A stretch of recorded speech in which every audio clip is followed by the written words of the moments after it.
بسم الله والحمد لله والصلاة والسلام على رسول الله. أسأل الله العظيم رب العرش الكريم كل اسم هو له إن الله يتقبل منا ومنكم أجمعين. أسأل الله العظيم إن الله يغفر لنا ولكم ولوالدينا مغفرة كاملة تامة، وأن يجعل هذا المجلس موجب للرحمة والمغفرة والرضوان. نسأله سبحانه وتعالى أن يبارك لنا ولكم في جميع ما نتعلمه ونعلمه، وأن يجعل خالصا لوجهه الكريم موجبا لرضوانه العظيم. حديثي معكم بحول الله وقوته وفضله ونعمته تعليقات على سورة القلم.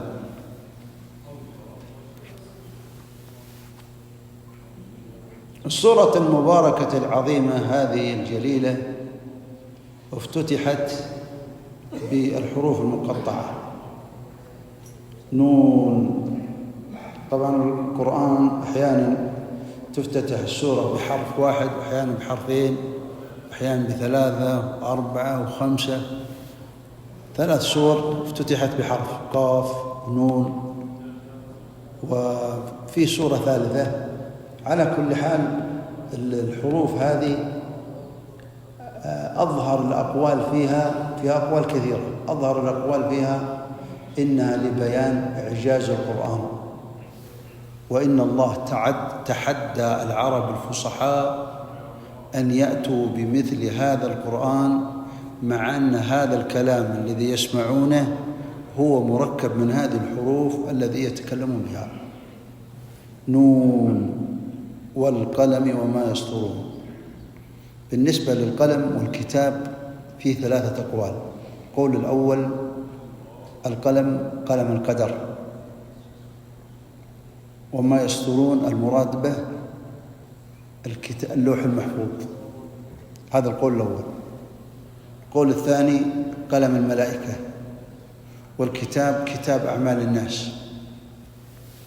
نون والقلم وما يسطرون. القول الثالث إن القلم هذا الذي جنس، مراد به جنس، مراد بهذه الأقلام اللي في أيدينا، والكتابة لعظم نفعها في حياة الناس. شوفوا العلم هذا، الله سبحانه وتعالى لو ما قدر أن هذا القلم يسطر به حقوق الناس والعلم وتسجيل هذه الأشياء كان حصل ضرر لا يعلمه إلا الله. لكن الله سبحانه وتعالى علم الإنسان القلم وعلمه الكتابة والقراءة، وكان في ذلك نفع لا يعد ولا ينحصر.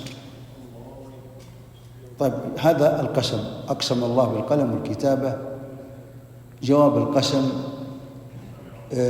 هي 3 آيات في السورة دي. ما أنت بنعمة ربك بمجنون، وإن لك لأجرا غير ممنون، وإنك لعلى خلق عظيم. هذه 3 آيات. أقسم الله أن نبينا محمد ما كان مجنونا، لأن الكفار هذول الشياطين الذي عاصروا الوحي كانوا يتهمون الرسول بالجنون، لأنهم صدوا عن سبيل الله بعدة وسائل كثيرة، منها محاولة إسقاط حامل الرسالة. إنه كذاب، إنه مجنون، إنه ساحر، إنه شاعر، كل ما شئت من هذا التهم. فالله سبحانه وتعالى أقسم أن نبينا محمد صلى الله عليه وسلم بهذه النعمة، نعمة القرآن والرسالة، ليس بمجنون. والمجنون هنا ليس المراد به الذي يخرق ثيابه ويهذي، لا. أحيانا تجد الإنسان إذا جاب كلام يعني مراق للناس يقول هذا مجنون، هذا ما بصاحي، هذا يقول كلام ما يدخل في العقل، هذا المراد به، يتهموه بالجنون. فالله سبحانه وتعالى زكاه، ويكفي تزكية الله. قال ما أنت بهذه النعمة لا مجنون، ووعد سبحانه وتعالى بماذا؟ بالأجر الغير مقطوع، أجر عظيم لا ينقطع، ثواب غير محسوب. ما يقول يوفى الصابرون أجرهم بغير حساب، غير محسوب، غير مقطوع، غير ممنون، غير مقطوع. التزكية الثالثة زكاه: إنها على خلق عظيم، إنها على أطهر وأعظم الأخلاق. والخلق هنا له تفسيرين، قيل وإنك لعلى خلق عظيم، يعني على دين عظيم، هذا التفسير الأول. التفسير الثاني الخلق باختصار هو كف الأذى، احتمال الأذى، بذل الندى. ونبينا عليه الصلاة والسلام لما سئلت عائشة عن خلقه قالت: كان خلقها القرآن، يعني يعمل بالقرآن. أي إنسان حافظ للقرآن وما يصلي هذا ليس على شيء. يعني نبينا عليه الصلاة والسلام كان قرآن يمشي على الأرض، يعني المراد به كان يعمل بالقرآن. فتجد بعض الناس يا أخوان يقرأ القرآن، يحفظ القرآن، يأكل ربا، يقطع الأرحام، يسيء الجوار، عاق والدين، تجد عنده معاصي كثيرة. ولهذا الخلق أيها الكرام أن الإنسان يكون على أجمل الأخلاق. شوف كيف قال: يا رسول الله إن لي يعني أرحاما أصلهم ويقطعوني، أحسن إليهم ويسيئون إلي، وأحلم عليهم ويجهلون علي. ولذلك أيها الكرام يعني من فاقك في الخلق فقد فاقك في الدين. أي إنسان عنده خلق عظيم إذا اكتملت الحقوق اللي بينه وبين الله تعامله. بعض الناس خلقه مع الناس ما شاء الله طيب، لكن خلقه مع الله سيء، لا يصلي ولا يصوم. يقول أهبش المعاملة، صحيح المعاملة مع الناس طيبة برضه، لكن هناك حقين: حق لله، حق للناس. إذا أديت حق الله وضيعت حقوق الناس مشكلة. إذا أديت حقوق الناس وضيعت الحقوق اللي بينك وبين الله برضه مشكلة كبيرة. يعني شوف، يعني قد يكون سوء خلق الإنسان مع الله، كما قال الله: أخلق ويعبدون غيري، أرزق ويشكرون غيري. فخلق سيء مع الله، وقد يكون خلق سيء مع الناس. ولهذا النبي صلى الله عليه وسلم يعني لما اكتملت هذه الأخلاق عنده، الخلق سواء مع الله ومع الناس، تجاوز السماوات السبع. لما اكتملت المعاملة مع الله ومع الناس، معاملته مع الله مع الناس، لما أسري كما ذكرنا لكم في المجلس السابق، تجاوز حتى السدرة عليه الصلاة والسلام، لأنه أدى حق الله حق الناس. ولهذا لما تقرأ في ترجمة عليه الصلاة والسلام يقول: خلقه مع الناس، مع زوجاته، مع خدمه، مع الملائكة، مع أصحابه، مع أعدائه. فتجده شيء عجيب عليه الصلاة والسلام. يعني حتى خلقه، يقول أنس رضي الله عنه: خدمت الرسول صلى الله عليه وسلم 10 سنوات، ما كهرني ولا قال لي ما فعلت كذا ولا كذا. يعني كان خلقا بأعلى الدرجات. فيكفي تزكية الله له: وإنك لعلى خلق عظيم. هنيئا لمن كملت أخلاق. الله يهدينا لأحسن الأخلاق. إذن أيها الكرام هذه السورة افتتحت بهذا. بعدها: وإنك لعلى خلق عظيم فستبصر ويبصرون، ستعلم ويعلمون، وسترى وسيرون هذولا بأيكم المفتون. لأنهم يقولون إنه مجنون ويقولون إنه ضال. يعني الآن لما تقول مد واحد أنت مجنون، هذا كلام ما هو كلام إنسان صاحي، يعني تتهمه في إيش؟ بأنه إنسان ضال خرج عن الحق. فبالتالي أيها الكرام الله سبحانه وتعالى هنا يقول: ستعلمون يا من تتهمون الرسول صلى الله عليه وسلم كذبا وافتراء إنه مجنون، ستعلمون بأيكم المفتون. طبعا المفسرين فيها لهم كلام كثير في الآية هذه بأيكم المفتون، والصحيح لها تفسيرين: بأيكم المفتون أي المجنون، أو أيكم الضال، لأنه فسر ما بعدها. إن ربك هو أعلم بمن ضل عن سبيله وهو أعلم بالمهتدين. الله سبحانه وتعالى هو اللي يعرف. وهنا التزكية لما جاءت من الله سبحانه وتعالى يكفي، وكفى بالله شهيدا، يكفي أن النبي صلى الله عليه وسلم على الخلق العظيم. ولهذا قال بأيكم المفتون من هو المجنون ستعلمون غدا عند الموت. شوفوا يا جماعة، عند الموت والله الكافر يفر للإيمان، والعاصي يفر للتوبة، والمؤمن يتمنى أنه يزداد خير. متى؟ إذا نزع عند الموت من الإنسان حب الدنيا. فكشفنا عنك غطاءك فبصرك اليوم حديد. إذا كشف للإنسان الغطاء هناك الكافر يؤمن.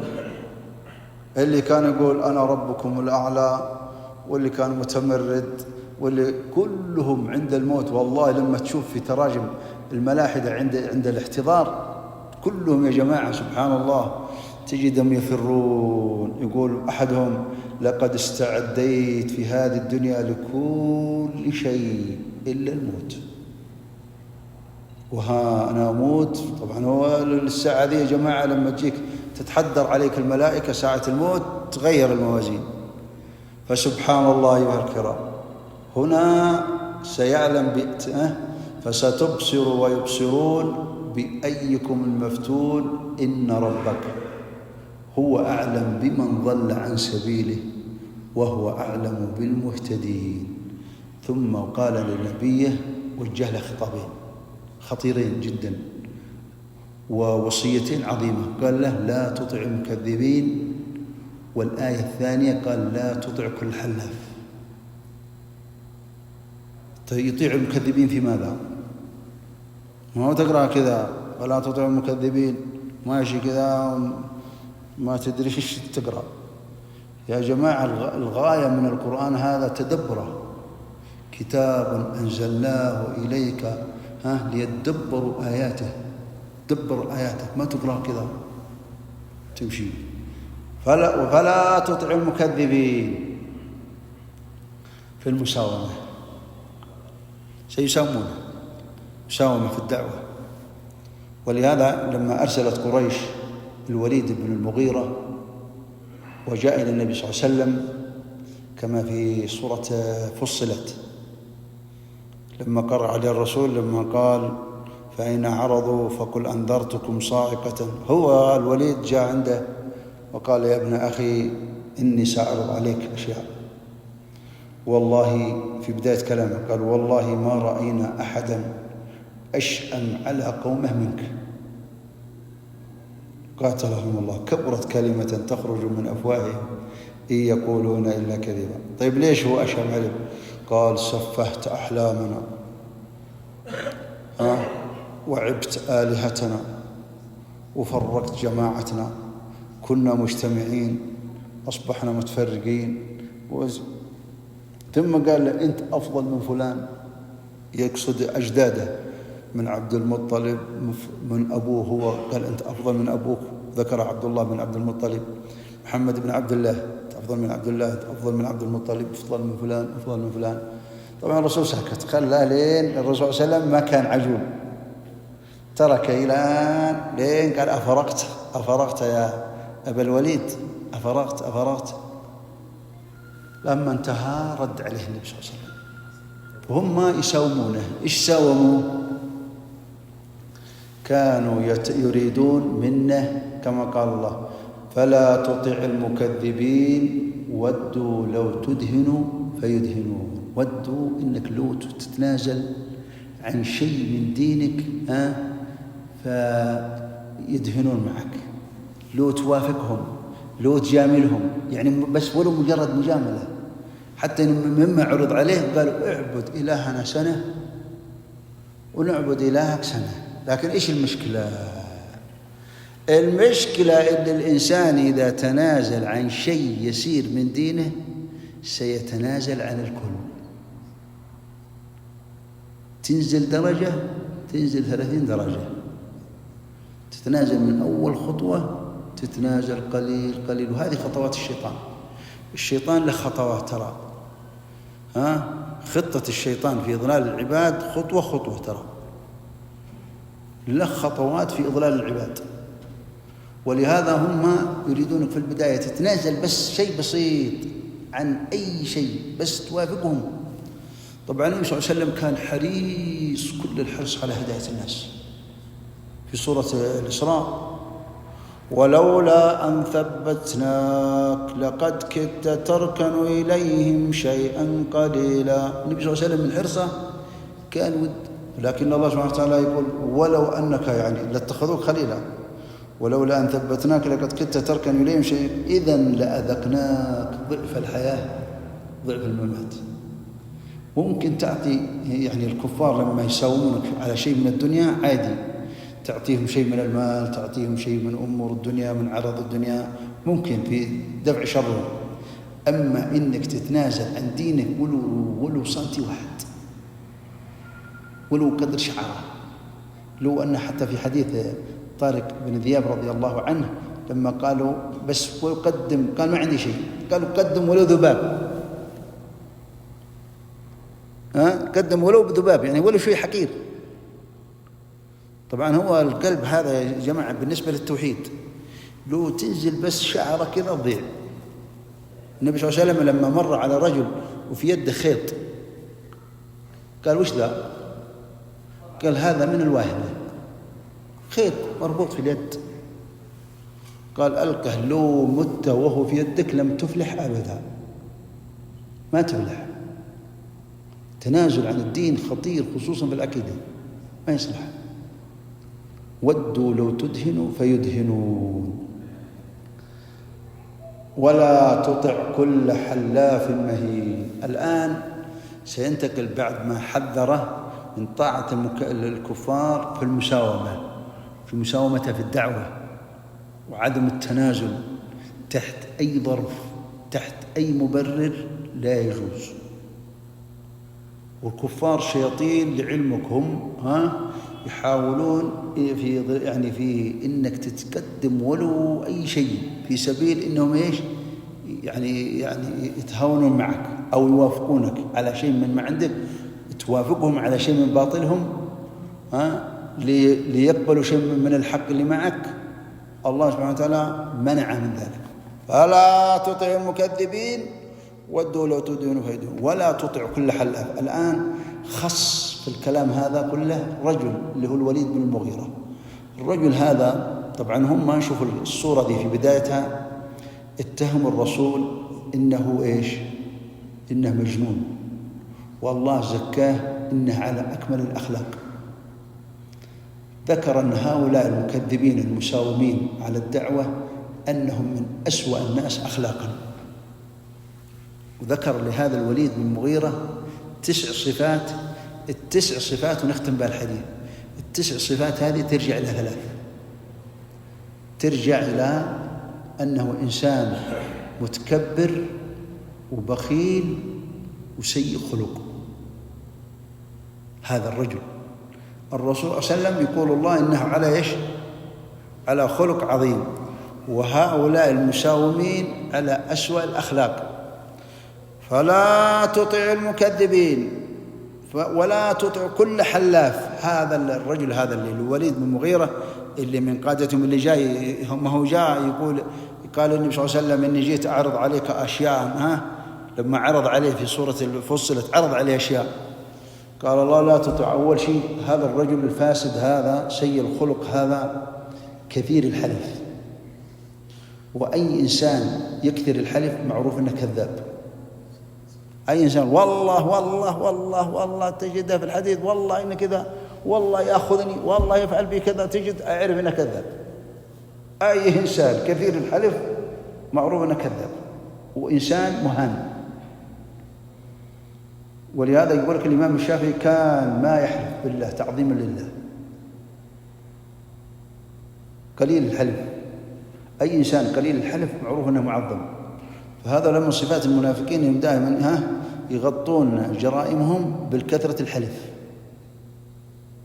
هذه منهج الشيطان. وقاسمهما إني لكما ليش؟ حلف كاذبا أنه ناصحا لهما وهو كاذب. هذا الشيطان وأتباعه. فيقول لا تطع كل حلاف مهين، يعني ذليل. أي إنسان دائم يا إخواني يكثر الحلف ذليل. هماز يعني طعان، كثير العيب للناس. هماز مشاء بنميم، يمشي بالنميمة. معروف أن هذا الرجل الخبيث إنه يمشي بين الناس بالنميمة على وجه الإفساد.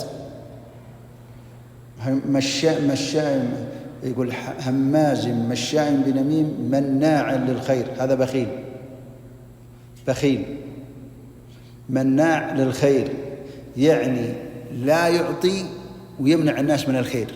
هو عنده مشكلتين، وهو يقول يبخلون ويأمرون الناس بالإيش؟ عندهم هذا هو من صفاته.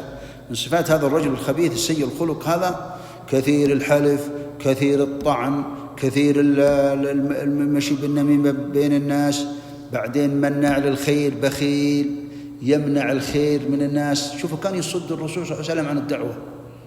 وعتل غليظ عتل، معروف إنسان لما تعرف أنه كذا غليظ متكبر. عتل بعد ذلك زنيم. قالوا إن الزنيم هو عنده زي الدابة اللي تكون فيها زي العلامة كذا في حلقها. وزنيم أفضل قول فيها مشهور بالشر، ما هو زي ما يقولون الوليد بن المغيرة أنه ولد زنا، لا، مشهور الرجل هذا بالشر. زنيم أفضل قول فيها أنه زنيم، إنه مشهور بالشر. يعني كل الصفات فيه كلها السيئة فيه هذا الرجل. أما يقول الرسول إنه مجنون، فالله سبحانه وتعالى زكاه إنه على خلق عظيم، وهذا لهم على أسوأ الأخلاق. طيب ليش هم على هذه الصفات كلها؟ أن كان ذا مال، يعني إن صاحب مال وبنين. لأن دائما يا جماعة المال يحمل صاحبه على الطغيان. وفوق هذا إذا عند الإنسان مال وولد كثير، ولد معه مال كثير كذا يحمل على الكبر. ومن تكبره إذا تتلى عليه آياتنا قال أساطير ليش؟ أساطير الأولين. شفتوا هذا الرجل السيء هذا متكبر وبخيل وسيء خلق. ورسولنا عليه الصلاة والسلام على أكمل الأخلاق. ذكرنا لكم علاقته مع الله، علاقته مع الناس في جميع الأحوال، مع زوجته، مع خادمه، مع أصحابه، مع أعدائه، مع الملائكة، مع البهائم. لا 7 صفات بالنسبة لتعامله مع المخلوقات 7.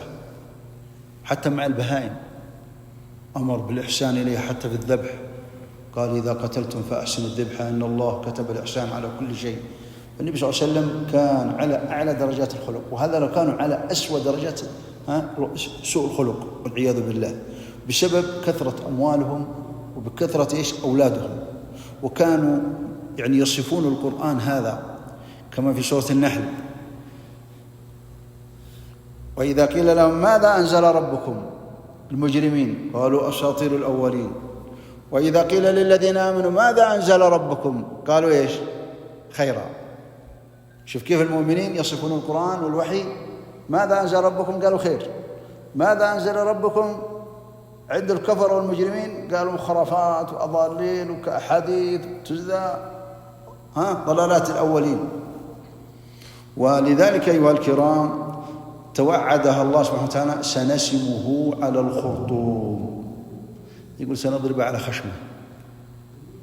قيل إنه ضرب على خشمه بالسيف في بدر، وقيل إن جاءت ضربة فعلا على خشمه في أنه إن موعود بأن الله سيسمه على خشمه في الدنيا بضربة، وسيضربه في النار بسياط من النار على الخرطوم.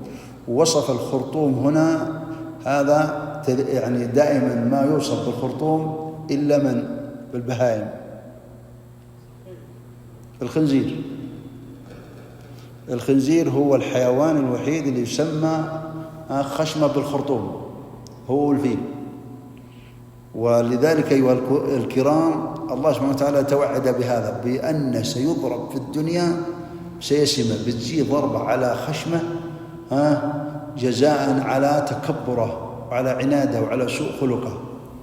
طبعا فيه تنبيه حول المال، أن كان ذا مال وبنين. أنا علقت عليه يا جماعة لأن لابد ربط القرآن هذا بواقعنا. بالنسبة للمال، والمال أنا كنت أريد أن ألقيها في سورة الملك، لكن قد تجاوزنا درسين وأنا عديتها. على كل حال حين بنعيد الفائدة هذه حول المال. الناس بحاجة في الأزمنة هذه إلى الاقتصاد في النفقة. المال مهم جدا أن يقتصد الإنسان في النفقة، لأن كثير من الناس بدأوا يتصرفون مع هذه الأموال حتى أصبحوا خالفوا المنهج القرآني. ما يقول إيش الله سبحانه وتعالى؟ والذين إذا أنفقوا لم يسرفوا ولم يقتروا وكان بين ذلك قواما. الشرع يأمرك بالاقتصاد والإنفاق، ولا تكون مبذر ولا متكبر ولا تكون إيش بخيل. المبذرين المسرفين، البذر هو من إيش؟ من الإسراف. أنا أضرب لكم مثال محسوس. شفتوا الآن يا جماعة، الآن اللي يبذر المبذرين، اللي يبذر كل واحد معه مد وعندهم زرعين. الأول كان يبذر حبة حبة فاستوعب الزرع كامل، والثاني كان يأخذ بالحفنة ويرميها. كم يأخذ بالزرع؟ يمكن ما يأخذ حتى الربع. لكن لما كل حبة وضعها في مكانها يستوعب الزرع كامل. الآن يا جماعة والله إن في ناس بيننا راتبه فوق 13,000 وعنده انتدابات، وبعد 15 يوم يتسلف، لا كفته الانتدابات ولا كفه الارتداد. يعني إنفاقه قبل 10 سنوات زي إنفاقه اليوم، غلط. لابد الإنسان يتكيف مع الوضع. يعني قبل 10 سنوات يعني ممكن قبل غلاء الأسعار تشتري بالمياه أغراض كثيرة، الآن ممكن المياه ما تجيب لك الأغراض هذه كلها. فبالتالي أيها الكرام لابد أن الناس تروا هذا الشرع، الحياة الإسلام هذا نظم الحياة. شوف يوسف عليه السلام لما في قصة الرؤيا هو اللي 14 سنة نظمها. ما هو قال 7 سنوات عجاف و7 سنوات إيش؟ 7 سنوات عجاف و7 سنوات ما هي عجاف، يعني سنوات خصب وسنوات جدب. 14 سنة هو دلهم عليه ذي. قال إنكم تأكلون قليل وتدخرون الباقي ليش؟ عند الحاجة. فلما حصلت مجاعة في مصر وفي القرى اللي حولها والمدن، لما جاء أخوتكم جو يسافرون إلى مصر نتيجة تنظيم هذا الرجل المبارك للإنفاق. لأنه قال كلوا قليلا ودعوه فين؟ في سنبلة عشان ما تأكل السوسة، ودعوه نظم لهم الحياة. ترى هذا الإسلام كذا. حتى يا جماعة في الآن يعني تجد بعض العمال يقول لك إن واحد يقول والله أنا عرض علي يعني مقاولة، جيت عندهم قالوا بنعطيك ب4,000، بنعطيك ب4، قال لا ب7,000. يعني بعض الناس يا جماعة حتى الآن ما في عمل، يبغى يشتغل زي قبل 10 سنوات وكان يحصل فلوس يدخل له 20,000 30,000، يبغى يدخلها نفس الحين ما تقدر. اليوم غير أمس. يعني كنت بالأمس تشتغل في اليومية ب200 ريال، واليوم يلا تجيب ب100. لابد إنك تتكيف مع الوضع. كانوا أيام زمان أنا لحقت في آخر شيء منها، كانوا يشتغلون بس على إنه يأكل ويسكن بس، ما هو بس تأخذ أجرة، بس تأكل على بطنك، يأكلونك يشربونك بس، تشتغل من الصباح إلى غروب الشمس، تأكل عندهم بس ولا يعطونك راتب ولا شيء. فبعض الناس أيها الكرام لابد يتكيف مع الوضع اللي هو فيه، ولا بد أنه يقتصد. لأن الآن الناس بدوا الآن يشتكون من ضيق ذات اليد، لأنه ينفق يحسب أن نفس النفقة الآن اللي ينفقها الآن زي قبل 10 سنوات، ما يصلح، لا بد تغير. ولهذا يشكون الناس من الديون ومن المشاكل هذه. نتيجة عدم مخالفة منهج الله. وتروا لما تقرأ القرآن هذا تروا نظم حياتنا، نظم لنا كل شيء. نقف عند هذا القدر. أسأل الله الذي يرى مكاننا ويسمع كلامنا، إن الله يرحمنا وإياكم ولا يعذبنا. اللهم إنا نسألك لنا وللمسلمين في كل مكان أن ترحمنا وإياهم ولا تعذبنا، وأن تسامحنا ولا تؤاخذنا، وأن تعافينا ولا تبتلينا، تسترنا ولا تفضحنا، تهدينا ولا تضلنا. اللهم إنا نسألك أن تتولى أمرنا وجميع المسلمين. اللهم تولى أمرنا وإياهم في كل مكان، وارحم ضعفنا وإياهم، واجبر كسرنا، واهدنا سواء السبيل. اللهم ارفع عنا وعن المسلمين في كل مكان كل عذاب، كل بلاء، وكل وباء، وكل داء. اجعل لنا ولهم من كل هم فرج، كل ضيق مخرج، كل بلاء عافية. اغفر لنا ولكل مسلم حيا أو ميتا كل ذنب. فرج عنا وعن المسلمين في كل مكان كل كرب. اللهم اجعل خير أعمارنا أواخرها، وخير أعمالنا خواتمها، وخير أيامنا يوم نلقاك. صلى الله وسلم وبارك على نبينا محمد.